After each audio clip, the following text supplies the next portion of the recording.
buenas tardes, un sábado más transmitiendo de www.radioarroba.com.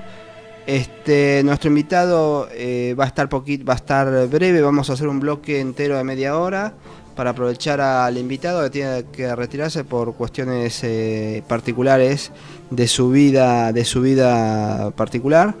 Presentate muy breve tus palabras para que la gente más o menos te conozca y presentate y después vamos a arrancar la entrevista.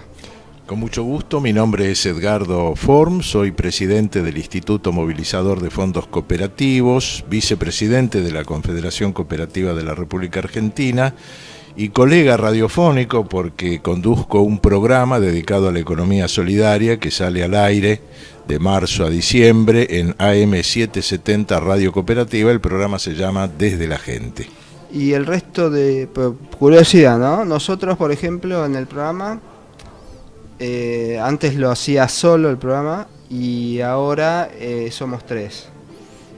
Y lo que hacemos es, uno se va de vacaciones, el otro se queda, siempre hay alguien. Y si no, mandamos un programa grabado o grabamos un programa en la semana y lo pasamos el fin de semana. Por curiosidad, Chusma, ¿vos cómo haces? Nosotros tenemos un estudio propio instalado en el Centro Cultural de la Cooperación, en Corrientes 1543. Tenemos un estudio de grabación. El programa sale, como diríamos en términos radiofónicos, con un falso vivo, pero sale íntegramente grabado, con toda la artística, con las presentaciones correspondientes. Tenemos varios bloques, hay un editorial, después hay un informe especial sobre alguna cooperativa o alguna mutual, con un criterio federalista, es decir, tratamos de dar a conocer experiencias exitosas de entidades de la economía solidaria de cualquier lugar de la República Argentina. Después hay una agenda cultural, sobre todo referida a las actividades propias del Centro Cultural de la Cooperación, que son infinitas prácticamente: teatro para adultos, para niños, presentaciones de libros, presentaciones de las investigaciones que hacen los departamentos que investigan en el campo de las ciencias sociales.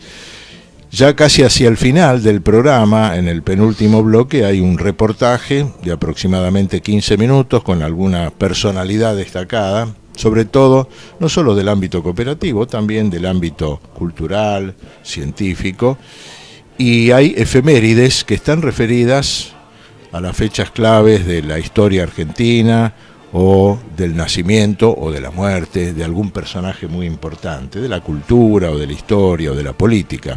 Así que en 90 minutos tenemos un panorama realmente, nos parece al menos, interesante para el oyente, porque procuramos, por un lado, nutrir con información, con reflexiones, siempre girando principalmente en torno a la temática de la economía solidaria, pero al mismo tiempo con el propósito de estimular el pensamiento crítico.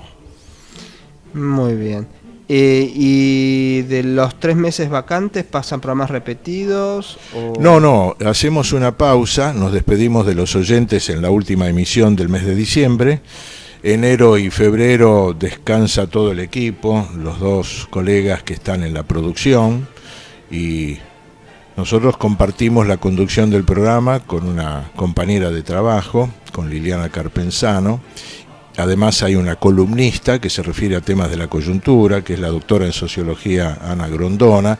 Hay un bloque que es dedicado a los temas de género y lo conducen 2 compañeras, una de ellas es locutora profesional, Mariana Anzorena. Es decir, que hay una variedad temática importante, pero desde enero y durante todo el mes y en febrero hacemos una pausa, el descanso de la compañía. Creo yo, muy merecido después de un año intenso, ¿no? Nosotros ya terminamos el año que finalizó el año pasado, terminamos el 7º año consecutivo. O sea que el sábado 4 de marzo prevemos iniciar el 8º año. Perfecto, te felicito. Más o menos arrancaron entonces 2009. Sí. Nosotros previamente, hablando en términos de experiencias comunicacionales, comenzamos en el año 1990, con un microprograma que salió ininterrumpidamente desde entonces, o sea que ya cumplimos un cuarto de siglo, hasta marzo del año pasado, mejor dicho, sí, digo bien, del año pasado, 2016, nosotros salíamos simultáneamente lunes, miércoles y viernes por Radio Nacional en las 48 emisoras que tiene en toda la República Argentina. A partir de marzo del año pasado se modificó sustancialmente la programación, de modo entonces que hubo una pausa en la emisión del programa, del microprograma. Son 3 minutos, como suelo decir, es una dosis homeopática de información y de reflexión, como si fuera un pequeño editorial, pero referido a los temas de la coyuntura, sobre todo política, económica y social. Bueno, como hubo un cambio de conducción en Radio Nacional, el micro dejó de salir allí y ahora estamos saliendo los lunes, miércoles y viernes en diversas emisoras de distintos lugares del país, Córdoba, Rosario, Mar del Plata, otras localidades, tratando siempre de ser federalista en cuanto a la difusión. Y estamos haciendo algunas gestiones para salir también aquí en la ciudad de Buenos Aires. Ahora sí, arrancamos el programa. Te cuento una anécdota, te repito una anécdota que la repito al aire y ya la había dicho. El año pasado hubieron industriales que empezaron a viajar a China y a otros mercados del sudeste asiático para negociar la importación del producto que ellos fabrican, porque saben que el gobierno va a abrir ya empezó a abrir la importación y antes de quebrar prefieren volverse importadores, pues ya conocen el mercado, conocen el producto, tienen los canales de distribución. El tema es que la fábrica de pasar de dar trabajo a una planta, un plantel de 150 personas y después como importador pasa a ser un galpón que da trabajo al 8%. Ya hubieron como 6.000 quiebras el año pasado y hay minas en manos de capitales argentinos que tuvieron poca actividad, están prácticamente paradas porque en el exterior no hay demanda. Hay fábricas que producen insumos para la construcción que si hubieran cerrado en el mes de enero con la demanda que tuvieron, no lo sentían. La construcción, ya sea las obras públicas de infraestructura, las grandes como las pequeñas, está para atrás. Mi familia hay gente que está en el rubro construcción y a los chicos les falta, están desempleados, las empresas chicas, los arquitectos que tenían su emprendimiento, está todo complicado y este año me parece que se empieza a sentir el desempleo y las quiebras, consecuencia directa de la política económica que se tomó. En ese sentido hay la experiencia de la época menemista que también tomó el mismo espíritu de la política económica de hacer una apertura comercial, que entren bienes importados, hacer la liberalización financiera para que haya movilidad perfecta de capitales con una tasa de interés muy alta en la Argentina y con un dólar planchado, porque el dólar devaluaron, después le dieron un toquecito más y está prácticamente planchado, muy parecido a lo que hizo la dictadura. O sea, pueden todavía de acá a un año mover el dólar a 18 pesos, que igual es una ganancia, un rendimiento espectacular para las LEVAC. En este momento el gobierno tiene déficit comercial, déficit primario y déficit cuasi fiscal, no se privaron de nada. Uh-huh. Y hay algo que me hace un poquito de ruido o que que me interesa destacar a la audiencia, y es algo que dijo Miguel Brown en el Council of America hace ya unos meses. Refiriéndose a la experiencia del menemismo, dijo: al principio fue maravilloso, pero ustedes dennos el apoyo, que nosotros vamos a hacer las reformas estructurales Y si nos basamos en lo que están haciendo ahora, la reforma estructural es dejar a la Argentina sin industria, me parece. Con eso hay un excedente de 30 millones, 32 millones de personas que quedan afuera. No solamente los que están en la industria, sino los que en el sector servicios que le vende servicios a esa industria. Y después, otro dato que me llamó la atención, que se están hablando de compararnos con Australia.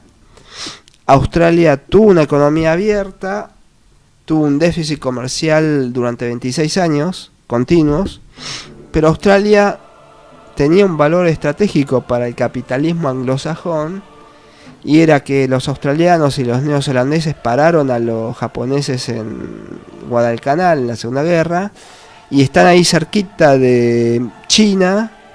Entonces es un lugar interesante para poner bases militares, tiene un valor geoestratégico, ¿no?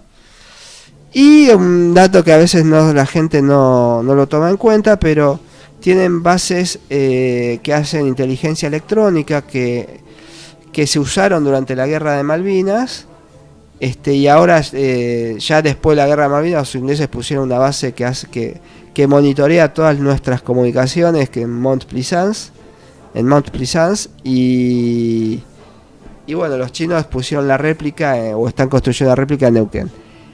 Tiene esa semejanza con el caso australiano, me llama en el discurso, yo digo, entonces los tipos que quieren destruir la industria, porque Australia es un país con menos de 20 millones de habitantes. Así es.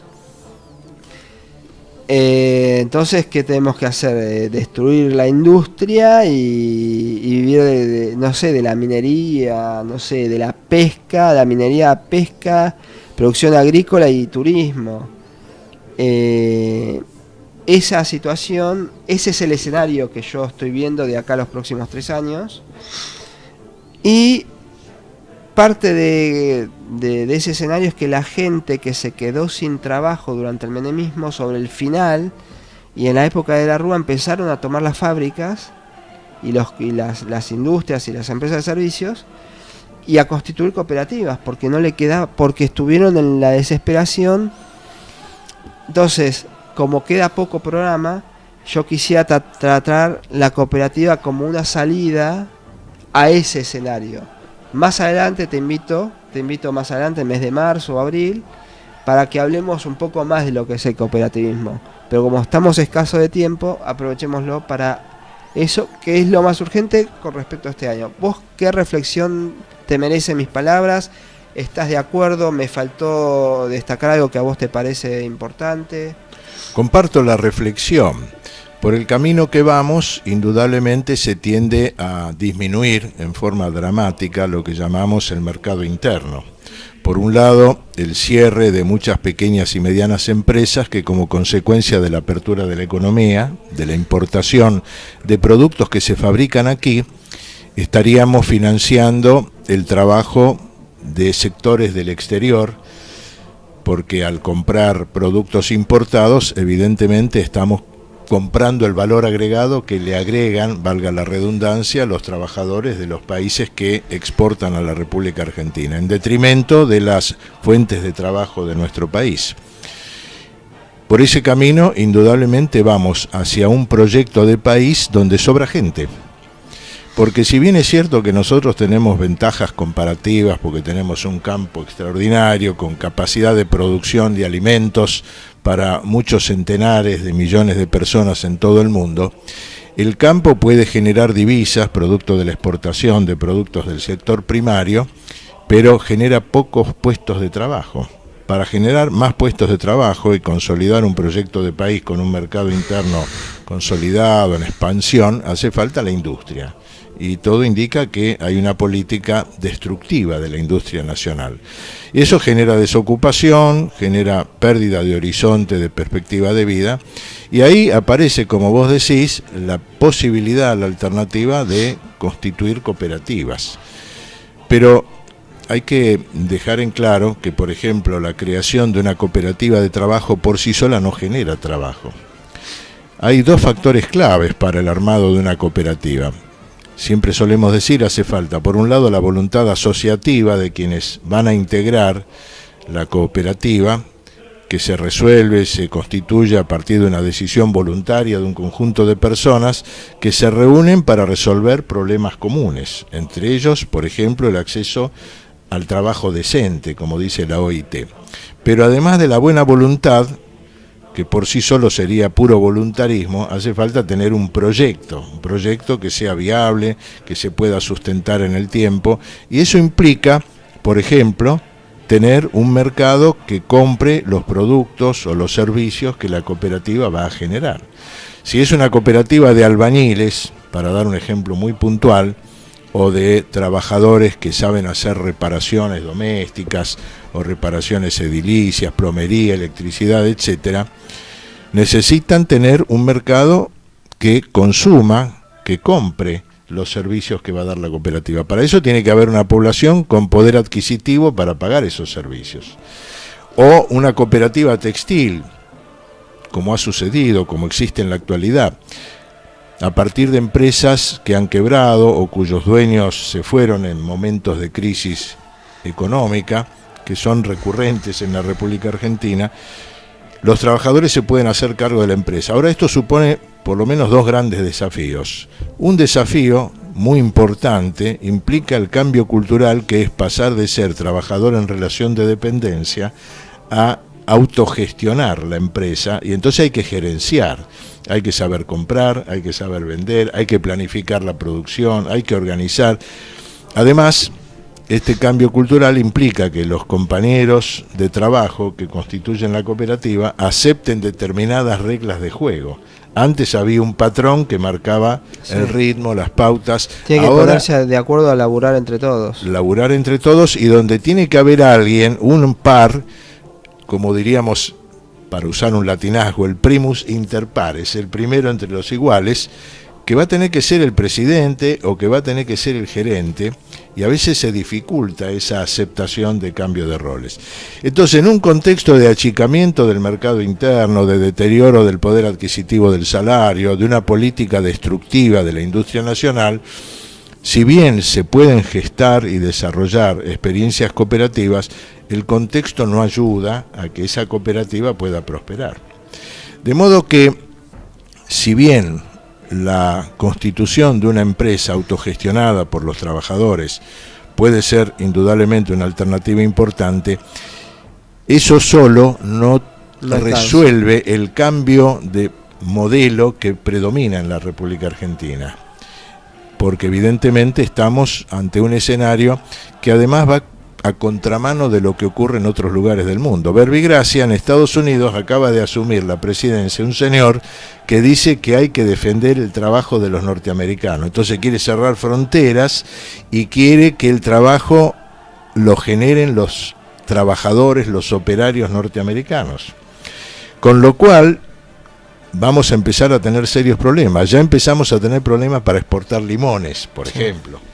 Dicho sea de paso, Bullrich dijo, el ministro de Agroindustria, dijo que no iba a haber problemas, etcétera, aparentemente asesorado por Lustó-Egui, el embajador argentino en Estados Unidos, y de golpe se encontró con el decretazo que sí, hay problemas, papi.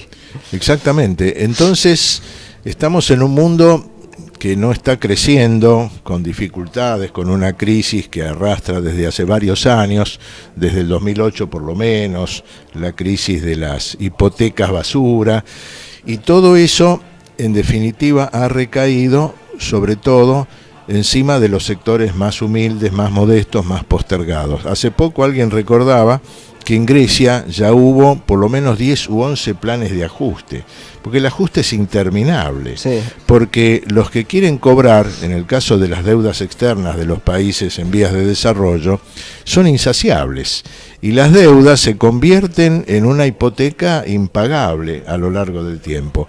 ¿Quiénes terminan sufriendo? Los jubilados, los maestros, los que tienen acceso a los servicios públicos de salud, es decir, los sectores más modestos de la población. Ya lo hemos vivido nosotros, y con el pretexto de que hay que pagar esos compromisos, honrar las deudas, hemos tenido planes de ajuste enormes que en un momento se cortaron cuando el gobierno anterior decidió, por ejemplo, pagarle al Fondo Monetario los 9.000 millones de dólares que le debíamos, con la finalidad, primero, de cortar ese drenaje sistemático de divisas que son el fruto del trabajo de millones de argentinos, y al mismo tiempo no estar subordinados a las recomendaciones del Fondo Monetario Internacional, que siempre inexorablemente terminan como terminó en el 2001 con la eclosión en la República Argentina, el que se vayan todos, la destrucción del aparato productivo y todo lo que ya sabemos. Puedo hacer una acotación. Hace poco salió un libro de Reinhardt y Rogoff.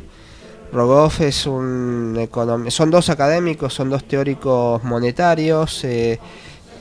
Rogoff es me parece, de los mejores teóricos monetarios que tiene la escuela ortodoxa. Es un tipo serio, es académico, investiga, no hace lobby y lo disfraza de teoría académica. Y a sacar un libro sobre cuestiones que tienen que ver con la deuda externa, y recuerdan el tema de que la isla de Terranova y otras islas más, parte del territorio canadiense, era un estado independiente hasta este siglo, donde no pudieron pagar más la deuda externa y el Imperio Británico los incorporó a la colonia de Canadá, y que Egipto no pudo pagar más la deuda externa y el Reino Unido los incorporó como protectorado. Así que no pagar la deuda externa, además de que nos genera hambre, tenemos un IVA de 21% que se fue subiendo para pagar la deuda externa, el impuesto a las ganancias se subió hasta el 35% para pagar la deuda externa, el impuesto a las ganancias de personas físicas se puso para poder pagar la deuda externa. Además de todo eso, podemos perder territorio, la Patagonia está despoblada, por ejemplo, y tenemos bases militares en el Atlántico Sur de la OTAN, que no es para despreciar. Nosotros nos olvidamos, pero hay 4.000 mercenarios todos los días entrenándose ahí para agarrarse con nosotros, nos entrenan para otra cosa. Y la gente se olvida de eso, y el periodismo, como nunca, los grandes medios veo que son cómplices, inclusive yo diría que como en la dictadura militar, o más cómplices todavía aún que la dictadura militar. En ese escenario de que yo ya percibo de que cuando hay crisis de desempleo terminan las piñas, la población se derechiza. En Europa, desde la caída del muro de Berlín, los partidos de ultraderecha están creciendo en las urnas. No es un chiste. No. Hubo un general Butler que fue una estrella de los Estados Unidos, que hizo intervenciones militares, varias de las intervenciones militares de Estados Unidos en la década del 20 las hizo en Centroamérica, las hizo él, las condujo él, y hubo un grupo de empresas que le ofreció financiar a 500.000 hombres veteranos de las Fuerzas Armadas para que él formara un ejército y derrocara a Roosevelt. Por ejemplo, cuando en los inicios del New Deal, no es fácil este escenario mundial, o sea, las políticas entre comillas populistas, porque a Roosevelt también le dijeron que era un populista, a Franklin Delano, generan una violencia bélica que es complicada, y lo vemos en el Medio Oriente lo que está pasando. Vos, en ese sentido, que tenés más experiencia política, ¿cómo percibís este mundo? Para ir cerrando la entrevista. Hace un tiempo, en vísperas de la realización de un foro social mundial, donde se acuñó a comienzos de este siglo la frase "otro mundo es posible", y que en la segunda edición de ese foro social mundial, un ámbito de encuentro de luchadores sociales, con vínculos con distintas expresiones del movimiento obrero, expresiones de izquierda, transformadoras, el propio presidente Lula en su momento dijo: otro mundo es posible si la gente quisiera. O sea que una condición indispensable para transformar la realidad es que haya decisión y voluntad popular organizada para que esa transformación sea posible. Y más recientemente, el teólogo brasileño Leonardo Boff dijo, más que decir otro mundo es posible, hay que decir hoy en día otro mundo es necesario, porque por el camino que vamos mal, con pronósticos indudablemente de una profundización de la crisis que implica, por un lado, como se dijo recientemente, que hay menos de una docena de personas, 8 personajes, que concentran la riqueza de prácticamente el resto de la humanidad. ¿Y hacia dónde se puede llegar por ese camino de la concentración de la riqueza y la exclusión social? Haciendo ese cálculo con lo que está en blanco. Exactamente. De modo entonces que una primera conclusión es que el ajuste, estos procesos concentradores pueden avanzar hasta tanto lo soporten las víctimas de la concentración y de la exclusión. Solemos decir en la jerga política que el ajuste puede avanzar hasta donde lo soporten los ajustados. Ahora, el hambre y la desocupación pueden generar rebeliones, pueden generar protestas, pueden generar situaciones como la que hemos vivido el 19 y 20 de diciembre del año 2001. Pero el hambre por sí sola, la crisis profunda por sí sola, no producen transformaciones profundas con un sentido positivo. Para eso hay que tener un proyecto político y hay que tener una organización política y social suficientemente fuerte, porque hay que vencer muchas resistencias, las resistencias de los poderosos que cada vez quieren más. Y hoy en la Argentina tenemos una situación inédita en la historia del país, que ya cumplió un poquito más de 200 años, y es que sectores que tradicionalmente accedieron al poder por la vía de los golpes de Estado, en esta oportunidad accedieron al poder por la vía del voto popular.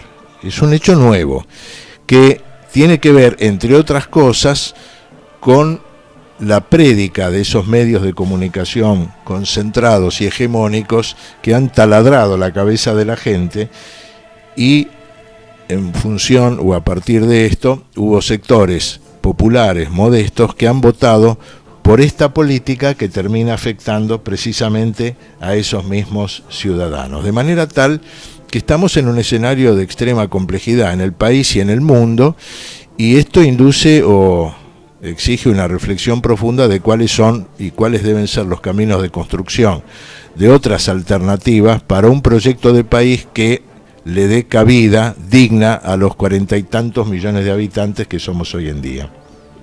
Bueno, y por la gente le cuesta mucho romper la matriz de diferentismo. A la gente que la ve pasar, se pasa toda la vida en la casa sentado y no quiere meterse en la política porque lo ve como algo raro, algo que no es para ellos, pero que sufren las consecuencias de esto. ¿Vos qué le decís? Que hay que reivindicar a la política como el instrumento de transformación social, no hay otro. Hay gente que dice los políticos son todos corruptos. Bueno, de ser así, en el supuesto de que así sea, ¿quiénes tienen que conducir? ¿Los CEOs, como ahora, es decir, los gerentes o representantes de las grandes empresas? ¿O en el peor de los casos, los coroneles, los brigadieres y los almirantes? No, tienen que ser los políticos surgidos de justamente la organización popular y que sean representantes genuinos y respetuosos del mandato que le da la sociedad. Bueno, me parece que llegamos hasta acá y estamos en el límite por lo menos de mi tiempo. Bueno. Y comprometo mi presencia con todo gusto para una futura emisión. Bueno, te agradezco infinitamente tu presencia. En el mes de marzo, abril, veremos para venir más tranquilos. Ya va a estar el equipo completo y en otro horario para desarrollar la entrevista. Y esperamos que te haya sentido cómodo. Muy cómodo. Y esperamos que de algo haya servido. Vamos a seguir haciendo un poco de análisis de lo que está pasando, de las últimas noticias, que me parece a mí interesante, porque te da una pista a dónde quieren ir, porque no dicen directamente a dónde quieren ir, venden espejitos de colores, hasta que la gente compra espejitos de colores, hasta que un día se quedó sin laburo, y porque cerró la fábrica o cerró la empresa. Ahí yo sé que en los shoppings cayó mucho la venta, por ejemplo, y hay gente que tuvo problemas para pagarle el sueldo a los empleados. Ya se empiezan a ver estos problemas de que hay gente que hay problemas para pagar el sueldo a término porque el ciclo económico viene mal. Así que vamos a un corte musical, señor operador, y volvemos y sigo desarrollando un poco algunos temas de la realidad. Nuevamente muchas gracias y hasta un futuro encuentro en esta emisora.